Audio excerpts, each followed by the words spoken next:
आज नरसिंहपुर और बड़म्बा कोर्ट परिसर में उद्घाटित होईछि देवानी जज वरिष्ठ विभाग तथा सहकारी दौरा जज को अदालत, जहाद्वारा नरसिंहपुर और बड़म्बावासी खुशीर लहरी खेली जाइछि। कौनसी समस्या पड़िले देवानी जज वरिष्ठ विभाग पाई साधारण लोके आठगड़ जीवाको पड़ुथला। लोक मानक पई बहु दूर हेबा द्वारा नाही नथिबा समस्या मध्य भोगुछंती।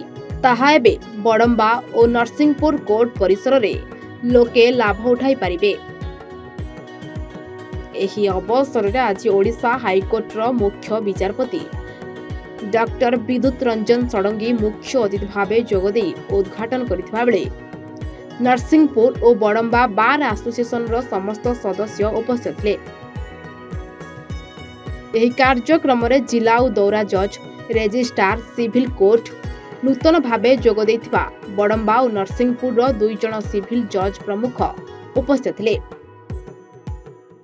मो ना सूर्यनारायण पात्र, सीनियर एडवोकेट नरसिंहपुर। आज गोटे बहुत आनंद दिन, बहुत दिन प्रतीक्षा पर दीर्घ 30-40 वर्ष प्रतीक्षा पर प्रथम सब जज कोर्ट को हवाई नरसिंहपुर श्रीयुत भागीरथी मिश्र, त्रिलोचन महापात्र, प्रभात कुमार कर एवं पूर्णचंद्र जेना अमल यहाँ आंदोलन होता।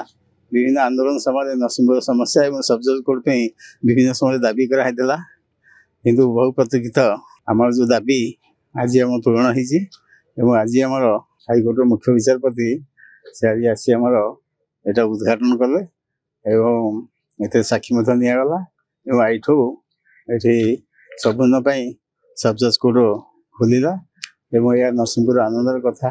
प्रफुल्ल कुमार पंडा मु सरकारी वकिल। आज खुशीर विषय आम नरसिंहपुर निश्चित कहूँ जी, कारण बहु प्रतीक्षित पर आज आमर एठारे आम जनसाधारण बहुत दाबी एवं आम वकिल संघर नरसिंहपुर वकिल संघर आज को दीर्घ 10 वर्ष धरी जो दाबी उपस्थापित कराइला जे आम एठारे नरसिंहपुर लिटिगेंट्स मानकर सुविधा निमंते गोटे सब जज कोर्ट खोलवा नितांत जरूरी एवं ताकू उपलब्धि करी आज ओडिशा सरकार एवं आमर उच्चतम न्यायालय निर्देश क्रमे आमर एठारे नूतन सब जज कोर्ट आज उद्घाटन होइसला। नरसिंहपुर अच्युतानंद बेहेरा रिपोर्ट, एवन ओडिशा।